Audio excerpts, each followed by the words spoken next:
Bom, pessoal, vamos falar agora sobre o intercrimes, que nada mais é que o caminho que o agente percorre para o crime, o famoso caminho do crime.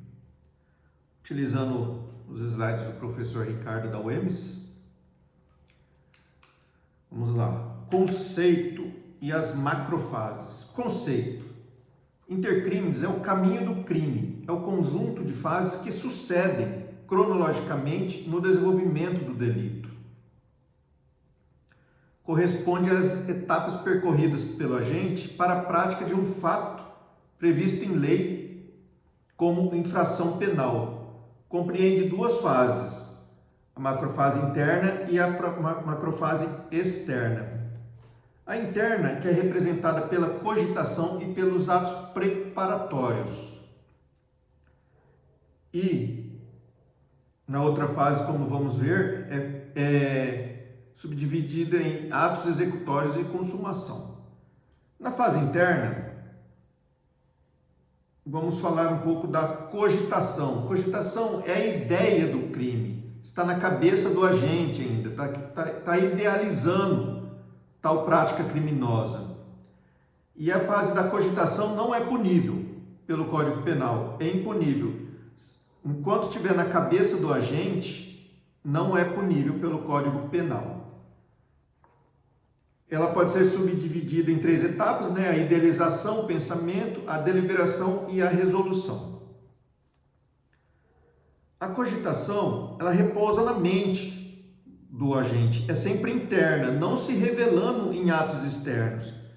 Por se tratar de mera ideia, sem qualquer possibilidade de ofensa ao bem jurídico, não há crime. Os atos preparatórios, também na fase interna, ele cria condições para realizar a conduta delituosa. E a fase interna, normalmente as fases internas são impuníveis, exceto se constituir tipo penal próprio. Se estiver descrito no tipo penal que os atos preparatórios é ato consumado. Os atos preparatórios correspondem aos atos indispensáveis à prática da infração penal, municiando o agente dos elementos necessários para a concretização de sua conduta ilícita. Cria condições para a gente colocar o crime em ação. É o caso, por exemplo, da aquisição de um revólver para a prática de um homicídio, ou da construção de um cativeiro para ocultar uma vítima de extorsão mediante sequestro. Em regra, é impunível. Em casos excepcionais, é possível a punição dos atos preparatórios, que é exemplo da associação criminosa no artigo 288, que diz: associarem-se 3 ou mais pessoas. No momento que associou-se essas 3 pessoas, está consumado o crime. Nesta hipótese, ele é punível. Outro exemplo também que eu coloquei no material é petrechos para falsificação de moeda, no artigo 291 do Código Penal, incitação ao crime, no artigo 286 do Código Penal, e o delito de fabrico, fornecimento, aquisição, posse ou transporte de explosivos ou gás tóxico ou asfixiante, no artigo 253 do Código Penal.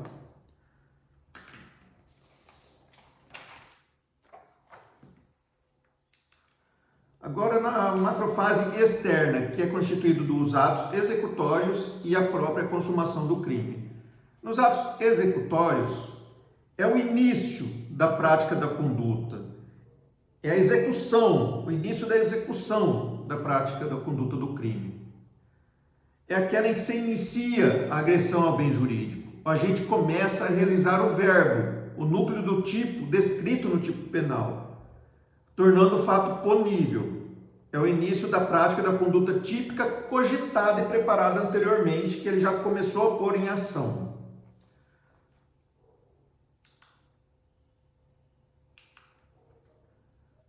O ato executório deve ser idôneo e inequívoco. Ato idôneo é o que se reveste de capacidade suficiente para lesar o bem jurídico tutelado. Exemplo: um tiro de revólver é idôneo para a prática de um homicídio. ao contrário de um tiro de festim que nada acontecerá com a vítima. E um ato inequívoco é o que se direciona ao ataque do bem jurídico, almejando a consumação da infração penal e fornecendo certeza acerca da vontade ilícita do agente. Exemplo: um disparo de arma de fogo efetuado na direção da vítima é um unívoco para a prática de um homicídio, diferente de um disparo disparado para o alto. A consumação é o instante da composição plena do fato criminoso. É onde o fato criminoso aconteceu, se consumiu, se realizou. Ele preenche todos os elementos presentes no tipo penal. Portanto, a consumação é o instante da composição plena do fato criminoso. Todos os elementos estão preenchidos. Crime consumado. Crime consumado considera-se crime consumado a realização do tipo penal objetivo por inteiro, nele encerrando o iter criminis, o caminho do crime.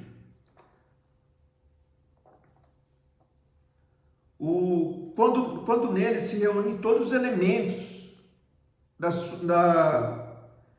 sua definição legal. É por isso um crime completo ou perfeito, pois a conduta criminosa se realiza integralmente. O crime consumado é diferente do crime exaurido. Exemplo é o crime de extorsão mediante o sequestro.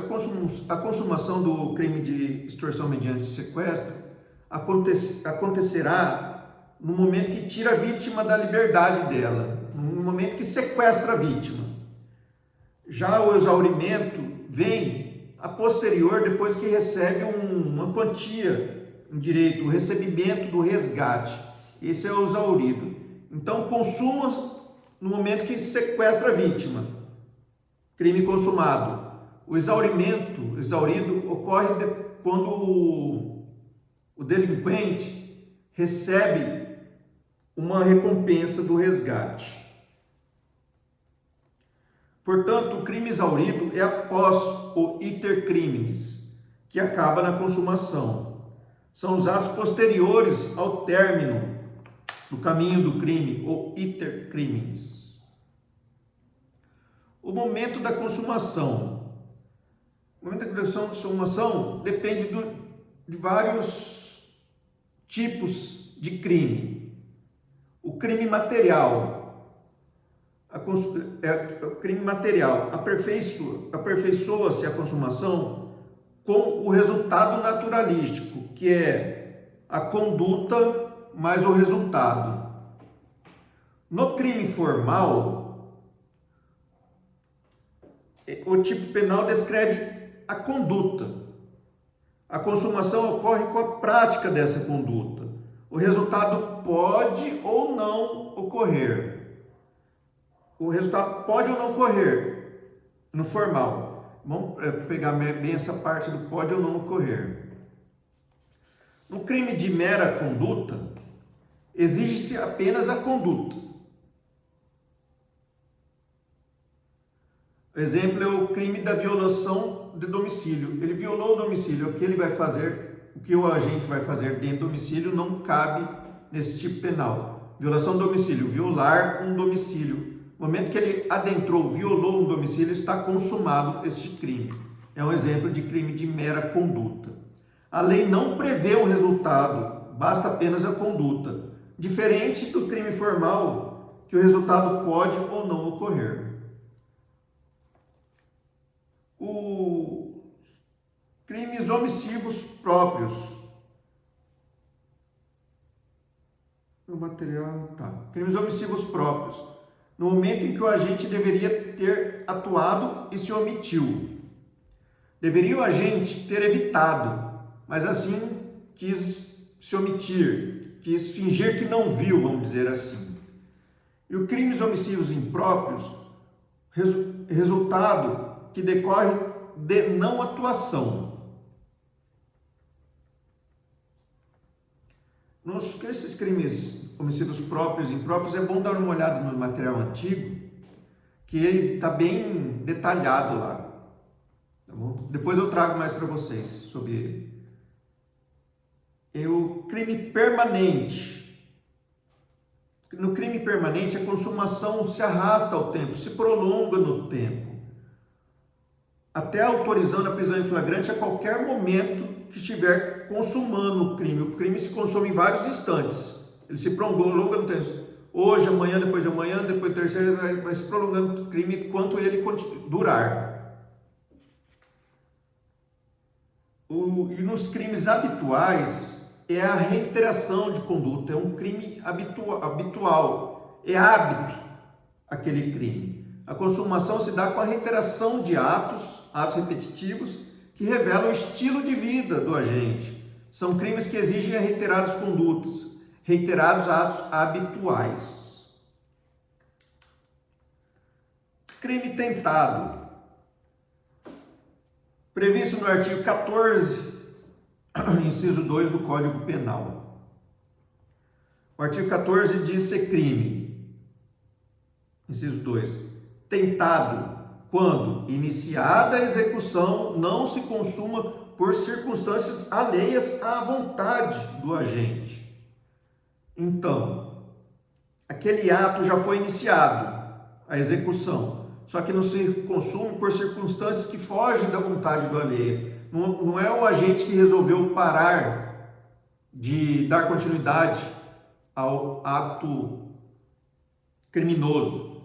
Por circunstâncias alheias à vontade dele, o obriga a parar. Caso do agente estar cometendo um crime, passa alguém que evita de ele cometer o resultado final deste crime. É o crime tentado, é a tentativa.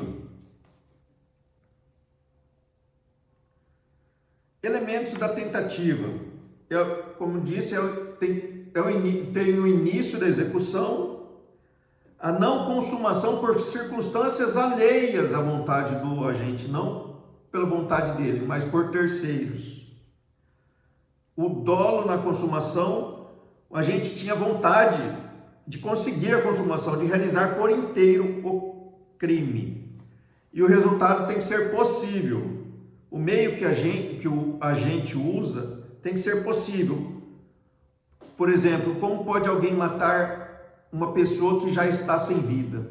É um crime impossível. Então o resultado deve ser possível. Consequências da tentativa. Pune-se tentativa com a pena correspondente ao crime consumado, mas a tentativa constitui-se em causa obrigatória de diminuição de pena, balizando-se entre os limites legais de 1 a 2/3. Para navegar de tais parâmetros desses de 1 a 2/3, o critério é a maior ou menor aproximação da consumação, quer dizer, a distância percorrida pelo agente no iter crimes. Se ele chegou a quase praticamente conseguir o resultado final, essa diminuição de pena vai ser pouca. Agora, se no ato de execução, só no início da tentativa de cometer o ato criminoso, bem no início mesmo, então a diminuição de pena será maior. Não interfere da diminuição de pena a maior ou menor gravidade do crime, bem como os meios empregados para sua execução, ou ainda as condições pessoais do agente, tais como antecedentes criminais e as circunstâncias de ser primário residente. Leva em consideração a proximidade da consumação final desse crime tentado. A tentativa é chamada de tipo manco. Não há consumação dos elementos objetivos do tipo. Falta sempre alguma coisa para completar o objetivo final do delito. A teoria da punibilidade da tentativa. Ela é dividida em teoria objetiva e a subjetiva. Objetiva. a tentativa deve receber punição inferior à do crime consumado, pois o bem jurídico não foi atingido integralmente, não foi realizado com êxito. O bem jurídico foi exposto a um perigo menor. O Brasil adotou essa teoria. O Brasil adotou a teoria objetiva temperada por conta de exceções que vamos ver mais à frente. Na teoria subjetiva, os crimes tentados são puníveis com o mesmo rigor que os consumados. É como se os crimes tentados tivessem consumados, vamos dizer assim. Visto que no aspecto subjetivo, dolo e demais intenções se equivalem. Então, a teoria objetiva visa ver o que o agente conseguiu fazer durante o ato criminoso. Se ele conseguiu por excelência, conseguir terminar o ato criminoso, então o crime é consumado, ele responde pelo crime consumado. Se durante esse ato criminoso, esse caminho do crime, aconteceu algumas circunstâncias alheias à vontade dele que não fez com que ele chegasse ao êxito, ele será punível com uma diminuição de pena, que é o tentado.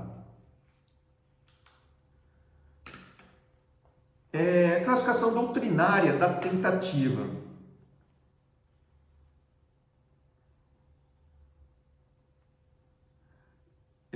A tentativa, quanto ao criminis percorrido, o caminho do crime percorrido, a tentativa é perfeita quando a gente esgota todos os meios disponíveis que tinha e mesmo assim não sobrevém a consumação por circunstâncias alheias à sua vontade. Um exemplo: A dispara contra B todos os 6 cartuchos do tambor do seu revólver, com a intenção de matá-lo, claro. A vítima, gravemente ferida, é socorrida por policiais e sobrevive. O agente aqui, ele usou todos os recursos disponíveis para conseguir a consumação do crime, mas por circunstâncias alheias à vontade dele, que foi os policiais chegarem e chamar, por exemplo, o SAMU e fazer com que a vítima sobrevive, não foi consumado por inteiro, então foi um crime tentado. Então essa tentativa é perfeita. O agente executou todos os meios disponíveis que ele tinha para conseguir o crime que ele tinha pensado. Na tentativa imperfeita ou inacabada, o agente é impedido de usar todos os meios que tinha ao seu alcance, e o crime não se consuma por circunstâncias alheias à sua vontade por ser um crime tentado. Exemplo: A, com propósito de matar B, sai à sua procura, portando um revólver municiado com 6 cartuchos de bala intactos. Ao encontrá-lo, ele efetua 3 disparos, ferindo-o. Lembrando que ele tinha 6 munições intactas, ele dispara 3, apenas metade das balas disponíveis no seu revólver que ele tinha para consumar o crime que era o homicídio. Mas, quando contudo iria efetuar os outros 3 disparos, é surpreendido pela PM e foge. A vítima é socorrida pelos agentes públicos e sobrevive. Então ele ele só não conseguiu descarregar por total o tambor do revólver dele, porque chegou a polícia, alheias à vontade dele, por circunstâncias alheias à vontade dele, foi a polícia chegar. Então foi uma tentativa imperfeita. Ele ainda teria possibilidade de usar mais 3 balas, mas foi impedido por circunstâncias alheias. Quanto ao resultado produzido na vítima, é dividido em cruenta e incruenta. Cruenta vem para ficar bem marcado na mente nossa, cruenta de cruel, vermelho, sangue, cruel. Lembra dessas 3 palavras sinônimos aí. Então, tentativa cruel ou vermelha, cruenta ou vermelha, o bem jurídico é alcançado, é atingido pelo agente. Exemplo: A, com a intenção de matar, atira em B, provocando-lhes ferimentos pela bala. Porém, a vítima é socorrida prontamente e sobrevive. Cruenta, foi atingido o bem jurídico. E tentativa incruenta, ao contrário de cruenta, de cruel. Então, vou pôr incruenta ou branca. O bem jurídico não é atingido pela conduta criminosa. Exemplo, A efetua disparos de arma de fogo contra B, só que em nenhum momento acerta a vítima. Agora, quanto à possibilidade de alcançar o resultado, é a tentativa idônea e inidônea. Idônea, o resultado era possível, mas não acontece por circunstâncias alheias à vontade. Na inidônea, ao contrário de possível, o resultado era impossível de ser alcançado. A absoluta ineficácia do meio ou absoluta improbidade do objeto. As infrações penais que não admitem tentativa, que são os crimes culposos. Nesses crimes, o resultado naturalístico é involuntário, contrário à intenção do agente. Nos crimes pré-ter doloso, crime pré-ter doloso, lembrando, é dolo no início e culpa no consequente, culpa no resultado. Então, crime pré-ter doloso. Neste crime, o resultado agravador é culposo, o resultado final é culposo, não desejado pelo agente. Ele tinha dolo no começo, mas no final, o resultado final foi um crime mais grave, no caso, que será culposo. Por exemplo, a lesão corporal seguida de morte. O agente queria lesionar sua vítima, só que ele exagera na agressão, que faz com que a vítima venha a falecer. Crime pré-doloso, contravenção penal. Está no artigo 4º da Lei de Contravenções Penais. Não ocorre por previsão legal, que está no artigo 4º da Lei de Contravenções Penais. Não é punível a tentativa de contravenção. Está descrito no artigo 4º. Não é punível a tentativa de contravenção. Crimes habituais ou crime habitual, que a reiteração dos atos demonstram um estilo de vida do agente. Cada ato isoladamente considerado representa um indiferente penal. Nesse caso, a agente pratica crimes, então não pode se falar em tentativa. É o hábito do criminoso realizar crimes. Então não pode ser considerado tentativa. E os crimes unissubsistentes? Os crimes unissubsistentes, a conduta é exteriorizada mediante um único ato, suficiente para alcançar a consumação. Então não tem como se tentar, se no único ato feito pelo agente criminoso, ele consumou o crime por esse ato, então não tem como falar que foi tentado. A partir desse único ato, crime unissubsistente, não tem como dividir por frações, no caso dos crimes plurissubsistentes, onde é dividido, fracionado cada conduta do criminoso. E sendo um crime unissubsistente, num único ato que consuma-se o crime, então não tem nem o que se falar de tentativa.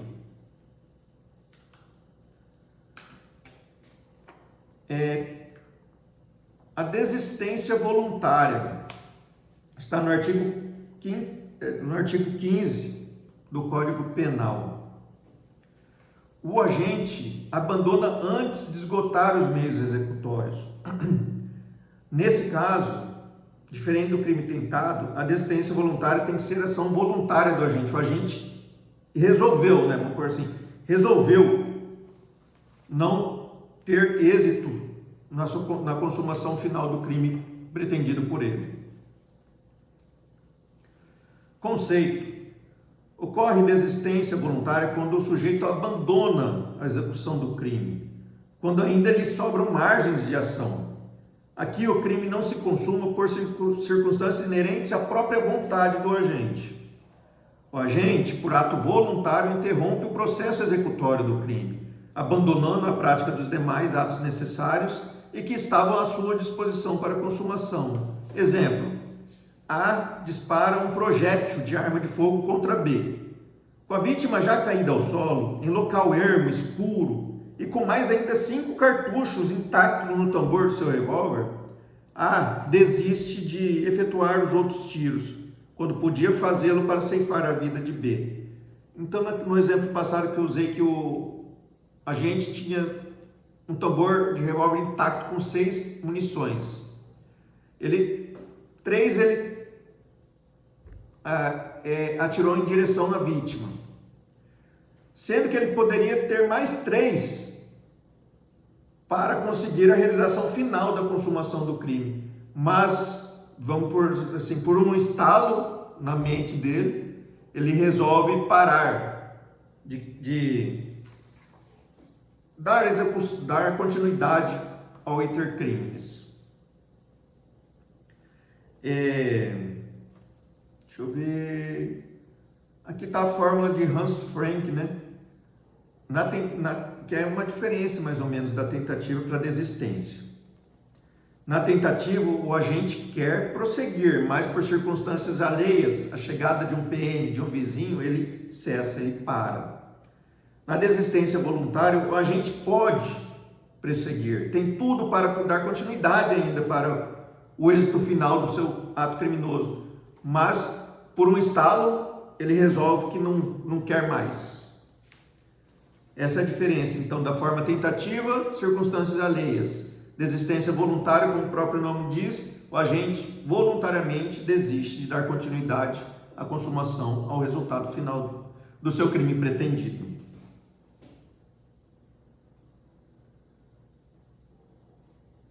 Então, precisa, sim, do início da execução e a tentativa abandonada voluntariamente.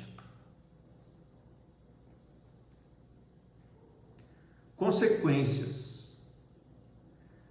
Eu coloquei no material, no resumo, o ponte de ouro.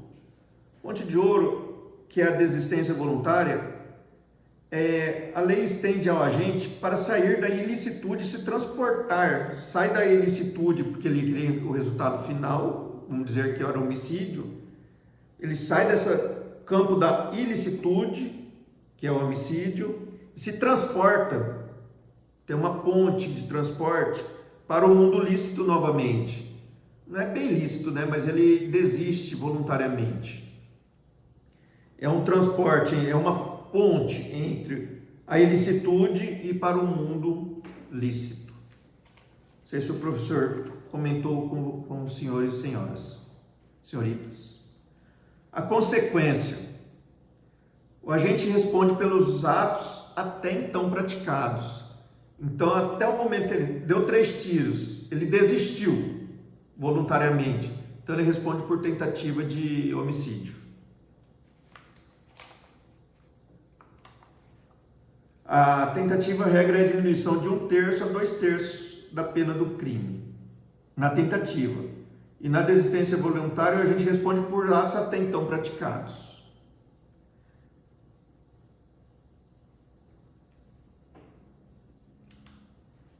Arrependimento eficaz. Está também no artigo 15 do Código Penal, mas na sua segunda parte. Ele ocorre quando o agente, após ter esgotados os atos executórios. Lembrando que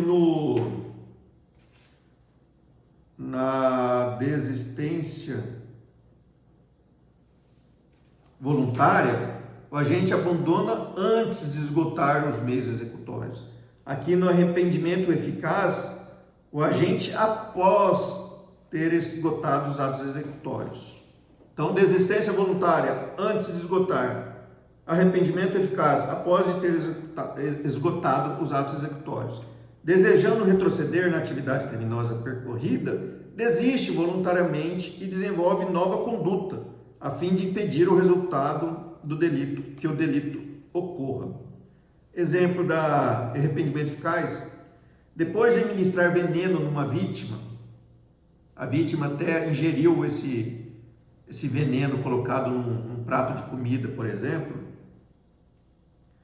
que foi preparado pelo agente, este resolve que não quer mais, que a vítima morre envenenada. E o que ele faz? Ele pega um antídoto, pega um antídoto, um remédio que faz cancelar os sintomas do veneno, no caso, impedindo assim a eficácia causal da sua conduta inicial. O próprio agente, após realizar um ato executório de envenenar a vítima, resolve, também pelo estalo, resolve que não quer mais matar a vítima e, mesmo assim, vai lá e salva a vítima com antídoto contra o veneno. Os elementos, todos, têm o início da execução, a não consumação por circunstâncias inerentes à própria vontade do agente. O agente esgota todos os meios executórios, mas após esgotar todos os meios executórios, se arrepende e, mesmo tendo todos os atos executórios praticados, ele consegue, através de um ato, vamos dizer assim, meio que apagar os meios anteriores usados. Esse arrependimento deve ser voluntário. A consequência é que a mesma anterior, o agente responde pelos atos até então já praticados. Normalmente cairá para tentativa.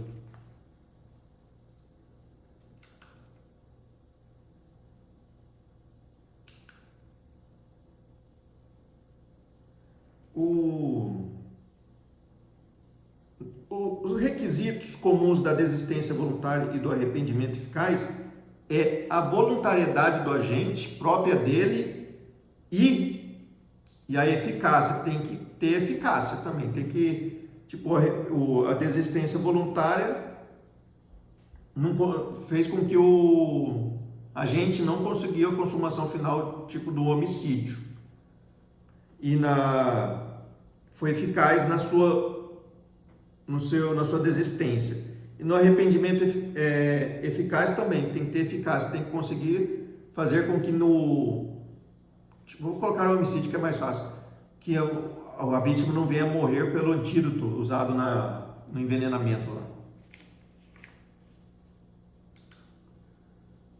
Arrependimento posterior, está no artigo 16 do Código Penal.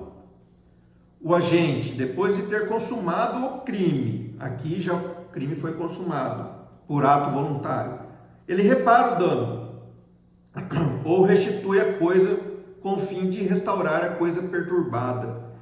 Esse é mais visível para nós, fica mais fácil nos crimes contra o patrimônio, por exemplo. Mas pode ter em outros crimes, mas fica mais visível no crimes contra o patrimônio, que é furto ou roubo. Vamos por furto, ou roubo também, né?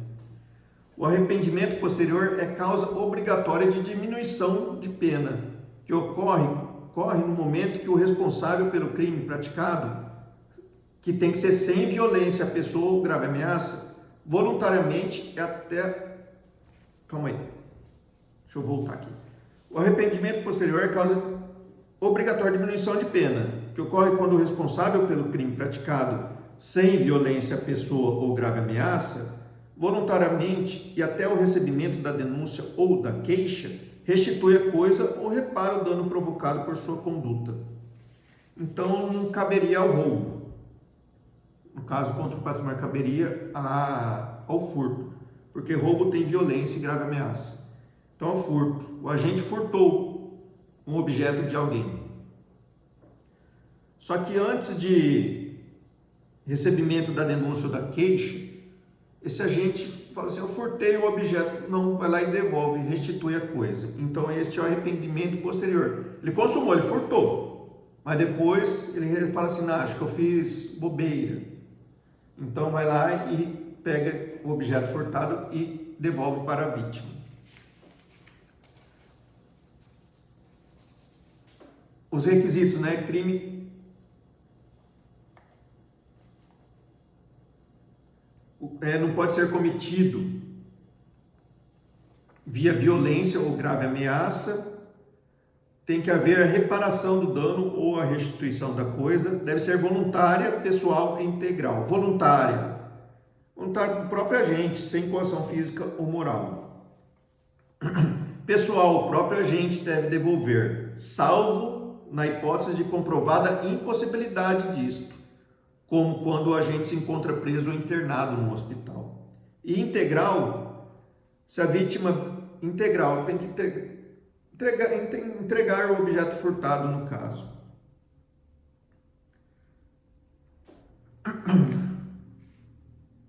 Precisa adiantar. E deve ser realizada até o recebimento da denúncia ou da queixa.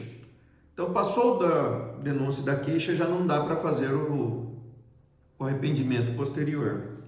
É realizado até o recebimento da denúncia e da queixa, ou da queixa. O ato tem que ser voluntário do agente. E no material eu também coloquei que a vítima não pode recusar. Por exemplo, se a vítima recusar em aceitar a reparação do dano ou a restituição da coisa na forma integral, o agente pode depositar em juízo. Então não importa se a vítima quer ou não. Se a vítima quer, tranquilo, deu certo. Agora a vítima não quer, ficou brava, ele não quer. Então o agente pode depositar em juízo, entregar em juízo a coisa.